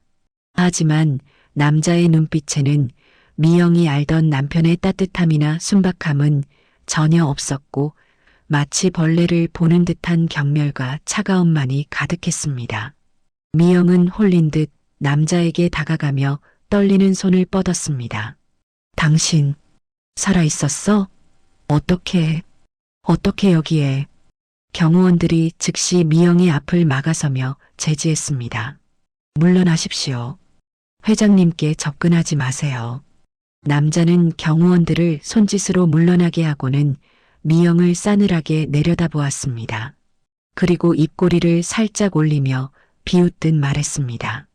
회장님이라 저를 아십니까? 초면에 남의 이름을 함부로 부르시는군요. 미영은 남자의 목소리를 듣고 더욱 확신했습니다. 분명히 남편의 목소리였습니다. 약간 더 낮고 굵어졌지만 5년 동안 함께 살았던 남자의 목소리를 모를 리가 없었죠. 거짓말하지 마. 당신 민수 씨 맞잖아. 내 남편 강민우 맞잖아. 살아있었으면서 왜 나한테 연락 안 했어? 미영이 악을 쓰며 달려들자 남자는 불쾌하다는 표정으로 옷깃을 털어냈습니다. 이봐요 아주머니. 사람 잘못 보셨습니다. 저는 JM홀딩스의 강민호 회장입니다. 죽은 남편이라니 재수없게 무슨 소리를 하는 겁니까? 남자의 태도는 너무나 당당하고 도도해서 미영은 순간 헷갈리기 시작했습니다. 내 남편은 늘 낡은 점퍼만 입고 다니던 촌스러운 사람이었는데 저 남자는 머리부터 발끝까지 귀티가 흐르는 재벌이었으니까요. 게다가 자신을 보는 눈빛이 너무나 낯설었습니다. 남편이라면 살아있는 아내를 보고 놀라거나 반가워해야 하는데 저 남자는 마치 처음 보는 진상 고객을 대하는 듯 했죠. 남자가 점장을 돌아보며 차갑게 명령했습니다. 점장님, 우리 백화점 물 관리가 영 엉망이군요. 저런 품위 없는 분이 어떻게 VIP 라운지에 들어왔습니까? 당장 내보내세요. 그리고 블랙리스트에 올려서 다시는 발도 못 붙이게 하십시오. 점장이 사색이 되어 허리를 숙였습니다. 죄송합니다, 회장님. 당장 조치하겠습니다. 점장의 신호를 받은 보안 요원들이 미영의 양팔을 붙잡았습니다. 미영은 발버둥을 치며 소리를 질렀습니다. 이거 내가 누군지 알아? 나 여기 VIP야. 당신 민수 씨 맞지? 나 골탕 먹이려고 연기하는 거지? 하지만 남자는 미영을 투명 인간 취급하며 뒤도 돌아보지 않고 라운지를 빠져나갔습니다. 미영은 보안 요원들에게 짐짝처럼 들려 백화점 밖으로 내동댕이 쳐졌습니다. 차가운 아스팔트 바닥에 주저앉은 미영은 멍하니 남자가 사라진 쪽을 바라보았습니다. 지나가는 사람들이 미영을 보며 수군거렸지만 미영의 귀에는 아무것도 들리지 않았습니다. 분명 남편과 똑같이 생겼는데 분위기가 너무 달랐습니다. 세상에 저렇게 닮은 사람이 또 있을까 싶었지만 죽은 사람이 살아 돌아왔다는 것보다는 도플갱어일 확률이 더 높다고 애써 자신을 위로했습니다. 그래, 그럴 리가 없어. 내가 시계까지 확인했는데 그 인간은 죽었어. 저 사람은 그냥 닮은 사람일 거야. 세상에 비슷한 사람은 많으니까. 미영은 떨리는 가슴을 진정시키며 택시를 잡아탔습니다. 일단 집으로 가서 쉬어야겠다는 생각뿐이었습니다. 하지만 그녀에게 닥친 불행은 이제 겨우 시작에 불과했습니다. 택시가 미영이 사는 아파트 단지 입구에 도착했습니다. 미영은 비틀거리는 걸음으로 엘리베이터를 타고 15층으로 올라갔습니다. 현관문 앞에 선 미영은 습관적으로 비밀번호를 눌렀습니다. 1234별표. 평소라면 경쾌한 소리와 함께 문이 열려야 했지만 이번에는 달랐습니다. 삐삐삐삐. 경고음이 요란하게 울리며 문은 꼼짝도 하지 않았습니다. 미영은 술이 덜 깼나 싶어 눈을 비비고 다시 천천히 번호를 눌렀습니다. 하지만 결과는 똑같았습니다. 붉은색 경고등만 깜빡거릴 뿐 굳게 닫힌 문은 열릴 기미가 보이지 않았죠. 뭐야? 왜 안 열려? 도어락이 고장났나? 미영은 문손잡이를 거칠게 흔들어대며 문을 두드렸습니다. 누구 없어요? 문이 왜 이래? 경비 아저씨. 그때 인터폰 소리가 들리더니 경비원의 목소리가 흘러나왔습니다. 거기 누구십니까? 지금 뭐 하시는 거예요? 아저씨 저예요. 1501호 주인. 도어락이 고장났나 봐요. 문 좀 열어주세요. 하지만 경비원의 대답은 충격적이었습니다. 1501호요? 거기 주인 바뀌었는데요. 어제 오늘 이사 들어온다고 비밀번호 싹 다 바꿨습니다. 당신 누구요? 미영은 머리를 한 대 얻어맞은 듯 멍해졌습니다. 주인이 바뀌다니요? 무슨 소리예요? 이 집 제 명의로 된 집이라고요. 제가 언제 집을 팔았다고 그래요? 무슨 소리 합니까? 등기부 등본에 소유주가 법인으로 바뀌어서 어제 잔금까지 다 치렀다고 연락받았습니다. 지금 불법 주거 침입으로 경찰 부르기 전에 나가세요. 인터폰이 뚝 끊겼습니다. 미영은 그 자리에 주저앉아 멍하니 현관문을 바라보았습니다. 도대체 무슨 일이 벌어지고 있는 건지 이해할 수가 없었습니다. 그때 미영의 머릿속에 5년 전의 기억이 스쳐 지나갔습니다. 도박빚에 쫓겨 급하게 돈을 빌릴 때 사채업자가 내밀었던 서류 뭉치들. 그때 미영은 내용을 제대로 읽어보지도 않고 닥치는 대로 도장을 찍어댔습니다. 아마도 그 서류 중에 집을 담보로 넘기거나 매각 위임장이 섞여 있었던 게 분명했습니다. 아니야. 그럴 리 없어. 내 집인데. 내가 시어머니까지 쫓아내고 차지한 집인데. 미영은 자신의 탐욕이 팠던 함정에 스스로 빠졌다는 사실을 인정하기 싫었습니다. 하지만 현실은 냉혹했습니다. 그녀는 이제 갈 곳이 없는 신세가 되었습니다. 지갑에는 카드 한도 초과로 사용할 수 없는 신용카드 몇 장뿐이었고 통장 잔고는 바닥이었습니다. 입고 있는 옷은 화려했지만 속은 텅 빈 껍데기나 다름없었죠. 그때 미영의 휴대폰이 울렸습니다. 발신자는 내연남 박진수였습니다. 자기야 어디야? 상견례 시간 다 됐어. 어머님, 아버님 모시고 호텔 도착했어. 빨리 와. 진수의 목소리는 미영에게 남은 유일한 동아줄처럼 들렸습니다. 미영은 울먹이며 소리쳤습니다. 자기야 나 지금 집에서 쫓겨났어. 도어락이 안 열려. 나 어떡해? 진수가 짐짓 놀란 척하며 연기를 했습니다. 뭐? 쫓겨나다니 그게 무슨 소리야? 일단 진정하고 빨리 호텔로 와. 내가 해결해 줄게. 우리 회장님한테 부탁하면 집 따위는 금방 찾을 수 있어. 빨리 택시 타고 와. 미영은 진수의 말에 정신이 번쩍 들었습니다. 그래, 회장님. 오늘 상견례에 온다는 그 재벌 회장님한테 부탁하면 돼. 그분이 투자금 불려주면 집 같은 건 10채도 더 살 수 있어. 미영은 눈물을 닦고 자리에서 일어났습니다. 백화점에서 만난 그 재수없는 남자가 자꾸 마음에 걸렸지만 지금은 찬밥 더운 밥 가릴 때가 아니었습니다. 어떻게든 상견례를 성사시켜서 진수와 결혼하고 회장님의 투자를 받아야만 이 지옥 같은 상황에서 벗어날 수 있다고 믿었기 때문입니다. 미영은 엘리베이터 거울을 보며 헝클어진 머리를 정리했습니다. 최미영, 정신 차려. 넌 주인공이야. 이깟 일로 무너지면 안 돼. 오늘만 잘 넘기면 다 해결될 거야. 미영은 스스로에게 최면을 걸며 아파트를 빠져나왔습니다.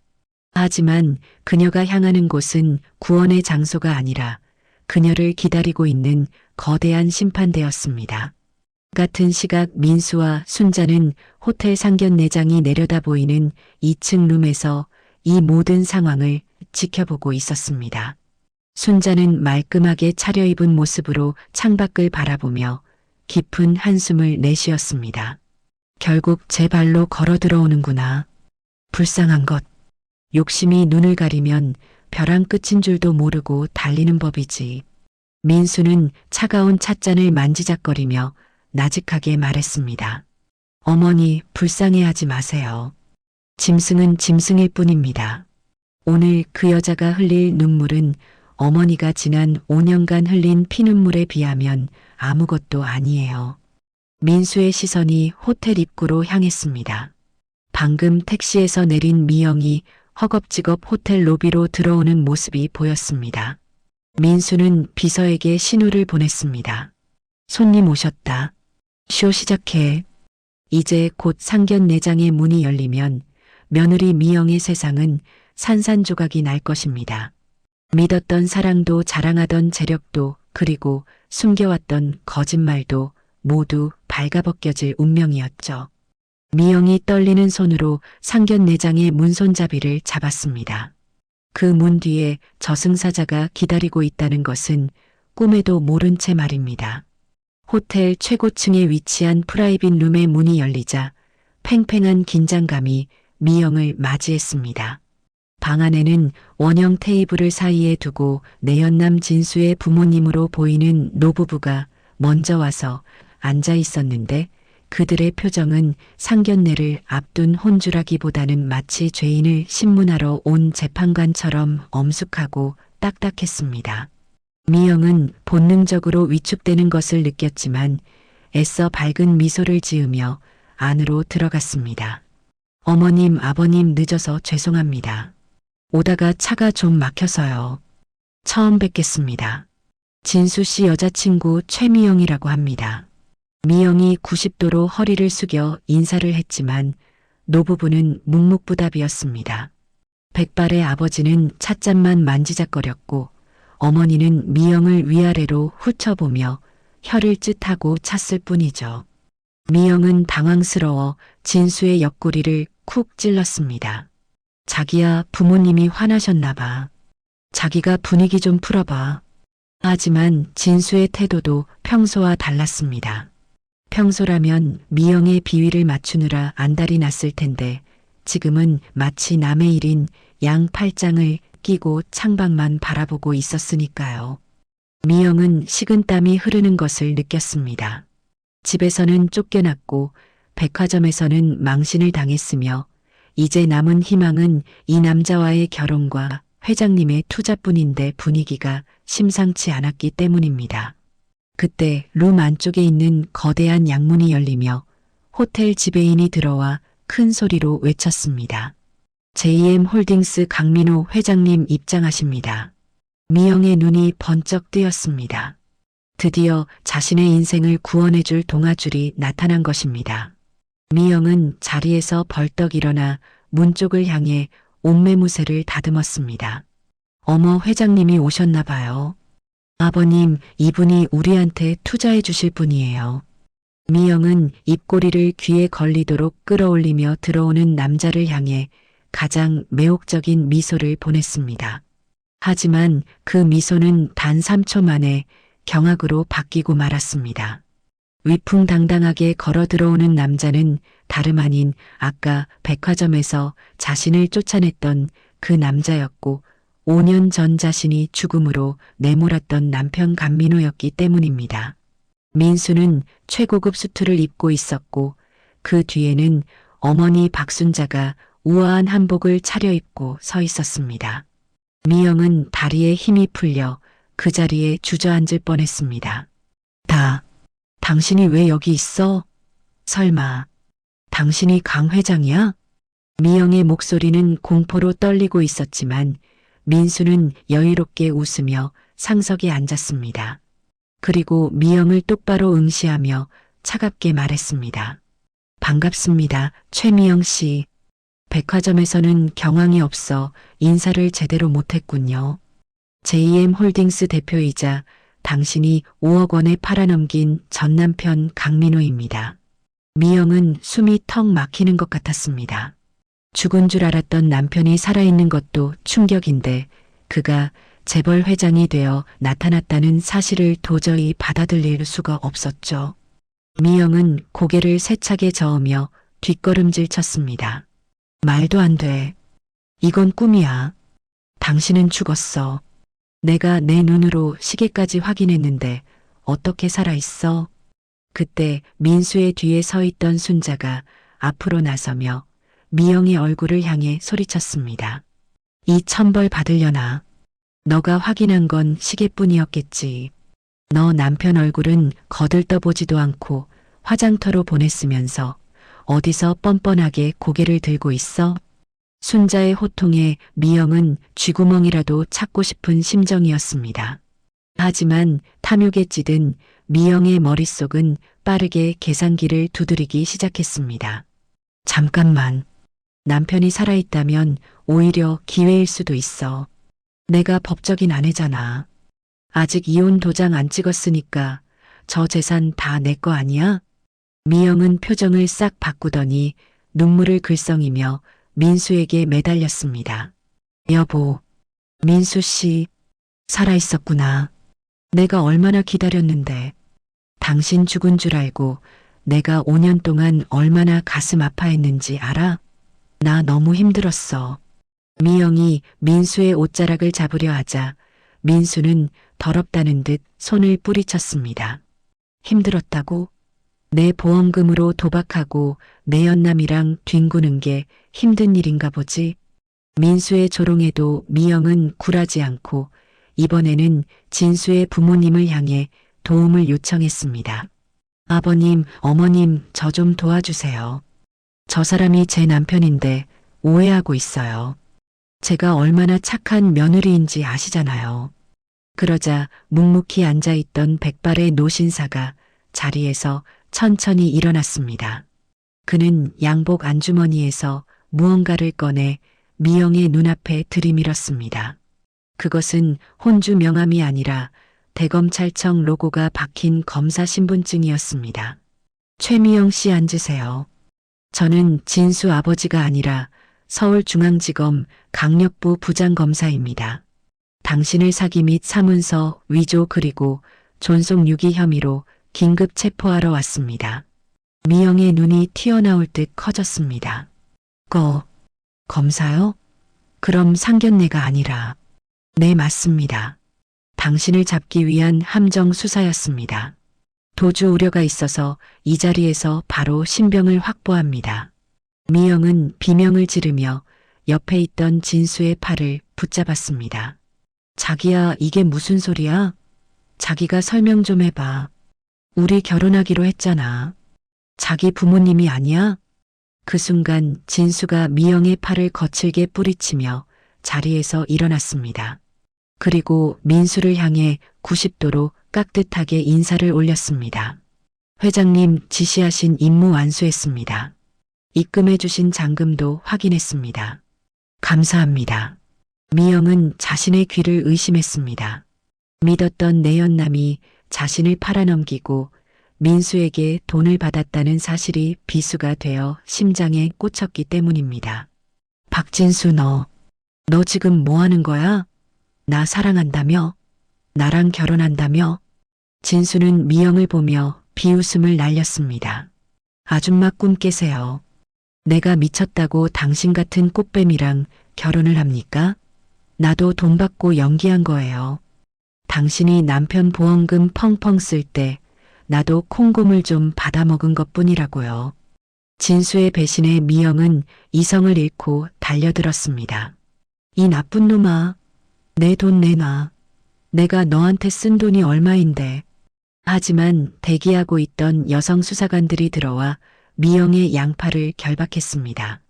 차가운 수갑이 미영의 손목에 채워지는 소리가 룸 안에 울려 퍼졌습니다. 철컥. 그 소리는 미영의 화려했던 인생이 끝나는 소리이자 5년간의 거짓말이 종말을 고하는 소리였습니다. 민수는 수갑을 찬 미영에게 다가가 나직하게 말했습니다. 최미영 씨, 당신이 그렇게 좋아하던 돈도 사랑도 다 가짜였어. 이제 진짜가 뭔지 알려줄게. 차가운 감옥 바닥에서 당신이 지은 죄의 무게를 느껴봐. 미영은 발악하며 소리쳤습니다. 이거 나 억울해. 그리고 나 아직 이 집 며느리야. 내가 인감도장 가지고 있다고. 집이고 땅이고 내가 다 팔아버릴 거야. 미영은 마지막 발악으로 자신이 가지고 있는 인감도장을 언급했습니다. 그것만이 유일한 무기라고 생각했기 때문이죠. 하지만 그 말을 들은 순자가 품속에서 낡고해진 붉은 내복을 꺼내 들었습니다. 너가 말한 도장이 이거냐? 순자가 내복의 배 부분을 뜯어내자 그 안에서 붉은 인주가 묻은 옥도장이 툭 하고 떨어졌습니다. 미영의 눈동자가 흔들렸습니다. 자신이 훔쳐서 썼던 도장과 똑같이 생겼지만 뭔가 달랐기 때문입니다. 그게 왜 거기서 나와? 내가 가지고 있는데. 순자는 도장을 민수에게 건네며 서늘하게 말했습니다.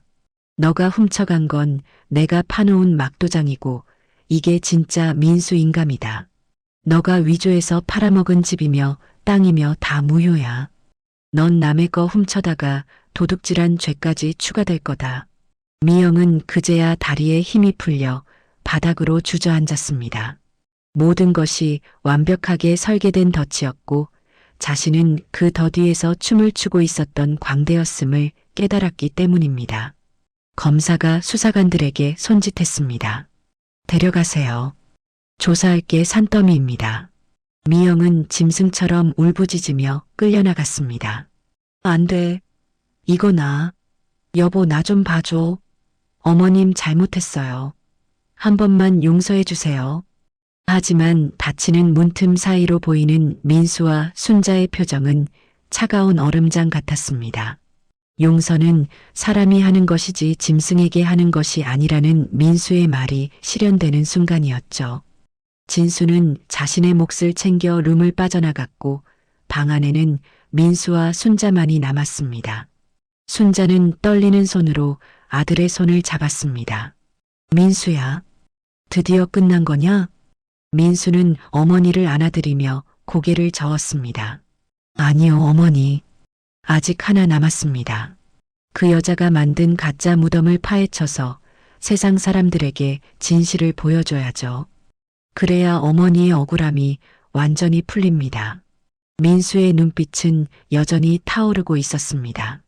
상견례장은 아수라장이 되었지만 두 모자의 가슴 속에는 10년 묵은 체증이 내려가는 듯한 시원함이 차오르고 있었습니다. 창밖에는 거짓말처럼 눈이 그치고 햇살이 비치기 시작했습니다. 어둠은 빛을 이길 수 없다는 진리가 증명되는 오후였습니다. 상견례장에서 긴급 체포된 최미영은 경찰서 조사실로 끌려와서도 악을 쓰며 난동을 부렸습니다. 머리는 산발이 되었고 화려했던 화장은 눈물과 콧물로 얼룩져 마치 귀신 같은 몰골을 하고 있었지만 그녀의 기세는 꺾일 줄을 몰랐습니다. 미영은 책상을 내리치며 형사에게 소리를 질렀습니다. 이거 다 무효야. 내 남편이 살아 돌아왔으면 내가 다시 법적인 아내인 거잖아. 남편 돈이 내 돈인데 내가 쓴 게 무슨 죄가 돼? 나는 억울해. 그녀는 끝까지 자신의 죄를 인정하지 않았고 오히려 자신이 사기를 당했다며 피해자 코스프레를 하고 있었습니다. 그때 조사실 문이 열리고 민수와 순자가 들어왔습니다. 민수는 차가운 눈빛으로 미영을 내려다보며 담당 형사에게 서류 한 장을 건넸습니다. 형사님, 이 여자가 끝까지 발뺌할 줄 알고 증거를 하나 더 준비했습니다. 지금 당장 확인하러 가시죠. 민수가 건넨 서류는 다름 아닌 압수수색 검증 영장이었습니다.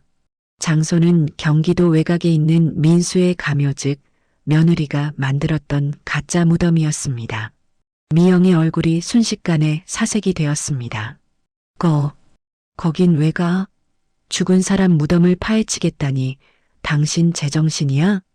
미영이 발버둥 쳤지만 경찰들은 그녀를 호송차에 태워 산으로 향했습니다. 차가운 겨울바람이 부는 야산에는 이미 인부들과 포크레인이 대기하고 있었습니다. 순자는 아들의 이름이 적힌 비석을 보며 가슴이 미어지는 듯 했습니다. 비록 가짜 무덤이라지만 지난 5년간 아들이 저 차가운 땅 속에 있다고 믿고 피눈물을 흘렸던 세월이 떠올랐기 때문이죠. 민수가 인부들에게 손짓하자 포크레인이 굉음을 내며 땅을 파내기 시작했습니다. 미영은 경찰들에 의해 강제로 그 모습을 지켜봐야 했는데 다리가 후들거려 제대로 서 있을 수조차 없었습니다. 잠시 후 둔탁한 소리와 함께 흙 속에서 나무관이 드러났습니다. 관 뚜껑 엽니다.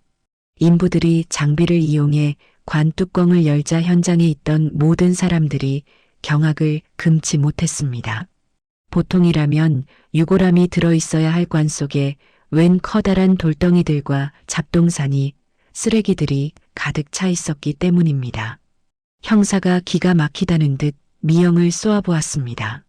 이게 뭡니까?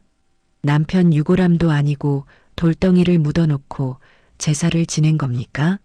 미영은 입술을 달달 떨며 변명을 늘어놓았습니다. 아니 그게 아니라 화장터에서 유골함을 잃어버려서 어쩔 수 없이. 그때 민수가 비석 앞에 놓인 돌덩이를 발로 차며 소리쳤습니다. 거짓말하지 마. 너는 처음부터 장례 따위는 안중에도 없었어. 보험조사관이 나와서 확인할까봐 급하게 가묘를 만들면서 주변에 굴러다니는 돌멩이를 처박아 놓은 거잖아. 순자는 그 자리에 주저앉아 통곡했습니다. 아이고 이 독한 년아. 너가 사람이냐? 어떻게 남편 무덤에 쓰레기를 묻어놔? 내가 이 돌덩이를 붙잡고 5년을 울었구나. 순자의 오열 소리가 산자락을 울렸지만 미영은 여전히 도끼를 품은 눈으로 민수를 노려보았습니다. 그래 어쩔래? 어차피 죽은 줄 알았는데 그게 뭐가 중요해? 그리고 시체 6인이 뭐니 해도 나는 몰랐다고 하면 그만이야. 증거 있어? 내가 알고 그랬다는 증거 있냐고. 미영은 끝까지 오리발을 내밀었습니다. 자신이 시신이 바뀐 것을 몰랐다고 우기면 과실치사나 사기죄 정도로 형량을 줄일 수 있을 거라고 계산한 것입니다. 하지만 민수는 기다렸다는 듯 주머니에서 태블릿 컴퓨터를 꺼냈습니다. 증거, 너가 그렇게 원한다면 보여줘야지. 민수가 재생한 영상은 5년 전 거실에 있던 팩캠이 찍은 바로 그날의 기록이었습니다. 화면 속에서 미영은 소파에 누워 통화를 하고 있었는데 그녀의 목소리가 적막한 산속에 쩌렁쩌렁하게 울려 퍼졌습니다. 자기야 대박이야. 경찰이 찾은 시신이 얼굴을 못 알아본대. 키가 좀 작은 것 같긴 한데 내가 그냥 남편 맞다고 우겼어. 부검? 미쳤어? 부검하면 아닌 거 들통나는데. 그냥 내일 바로 화장해버릴 거야. 재로 만들면 누가 알 거야? 영상 속의 미영은 깔깔거리며 웃고 있었습니다. 그 웃음소리는 현장에 있던 모든 사람들의 등골을 서늘하게 만들 만큼 악마 같았습니다. 형사가 미영의 손목에 채워진 수갑을 더 세게 조이며 말했습니다. 최미영 씨, 이 정도면 빼도 박도 못하는 증거네요. 살인 및 사체 유기방조 그리고 보험 사기까지. 당신은 이제 끝났습니다. 미영은 그제야 모든 것이 끝났다는 것을 직감했습니다. 그녀는 바닥에 주저앉아 짐승처럼 울부짖기 시작했습니다. 아니야. 이건 함정이야. 저 팩캠이 왜 저기 있어? 내가 저걸 버렸어야 했는데. 으악. 하지만 아무도 그녀의 절규에 귀를 기울이지 않았습니다. 민수는 싸늘한 표정으로 미영에게 다가가 마지막 쐐기를 박았습니다. 너가 그토록 무시했던 강아지 초코가 남긴 선물이다. 짐승도 은혜를 아는데 너는 짐승만도 못한 삶을 살았어. 감옥에서 평생 너의 죄를 씹어먹으며 살아라. 경찰들이 미영을 일으켜 세워 호송차로 끌고 갔습니다. 미영은 끌려가면서도 민수를 향해 저주를 퍼부었습니다. 강민우, 너 가만 안 둬. 내가 나가면 가만 안 둘 거야. 내 돈 내놔. 내 5억 원 내놓으라고. 하지만 호송차의 문은 쾅 하고 닫혔고 미영의 탐욕스러운 목소리도 그 안에 갇혀버렸습니다. 차가운 산바람이 불어와 순자의 헝클어진 머리카락을 쓸어 넘겼습니다. 순자는 텅 빈 관을 바라보며 멍하니 서 있었는데 민수가 다가와 어머니의 어깨를 감싸 안았습니다. 어머니, 이제 다 끝났어요. 저가짜 무덤도 며느리의 거짓말도 다 끝났습니다. 순자는 떨리는 손으로 아들의 뺨을 어루만졌습니다. 그래, 이제야 속이 시원하구나. 내 아들이 저 차가운 돌덩이 밑에 없어서 정말 다행이다. 정말 다행이야. 순자는 참았던 눈물을 쏟아내며 아들의 품에 안겼습니다. 그것은 슬픔의 눈물이 아니라 지옥 같았던 5년의 세월을 씻어내는 정화의 눈물이었습니다. 민수는 어머니를 부축해 산을 내려오며 다짐했습니다. 이제 남은 것은 어머니의 잃어버린 건강과 웃음을 되찾아드리는 일뿐이라고 말입니다. 하늘에서는 구름이 걷히고 따스한 햇살이 비치기 시작했습니다. 마치 고생 끝에 낙이